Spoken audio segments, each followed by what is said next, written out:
साल 1942 भारत में भारत छोड़ो आंदोलन की गूंज थी।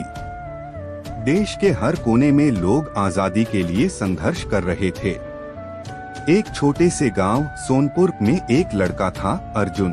अर्जुन पढ़ाई में अच्छा था, लेकिन उससे भी ज्यादा उसका दिल देश के लिए धड़कता था। उसके दादा रामलाल एक स्वतंत्रता सेनानी थे, जिन्होंने अंग्रेजों के खिलाफ आवाज उठाने पर 3 साल जेल में बिताए थे। अर्जुन रोज शाम को दादा से आजादी की कहानियां सुनता। दादा कहते, बेटा, तिरंगा सिर्फ कपड़ा नहीं है, इसमें हमारे शहीदों का लहू, बलिदान और देश का सपना बसा है। गांव में स्कूल की छत सबसे ऊंची जगह थी। अर्जुन सोचता, काश एक दिन यहाँ तिरंगा लहराए और पूरा गांव गर्व से उसे देखे। लेकिन अंग्रेजों ने गांव में सख्त आदेश दे रखा था कि बिना इजाजत कोई भी राष्ट्रीय झंडा नहीं फहरा सकता। 15 अगस्त करीब आ रहा था। अर्जुन ने तय कर लिया कि वह इस बार तिरंगा फहराएगा, चाहे कुछ भी हो जाए।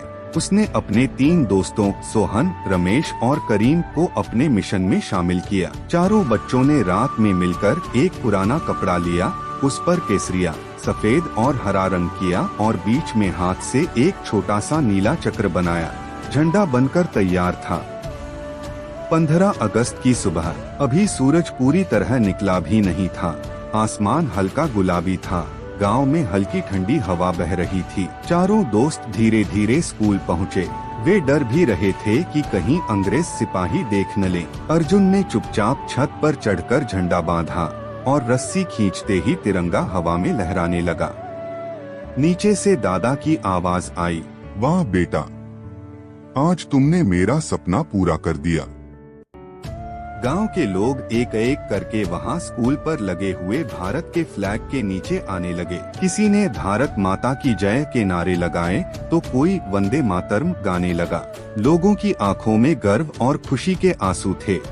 कुछ ही देर में अंग्रेज सिपाही घोड़े पर आते दिखाई दिए।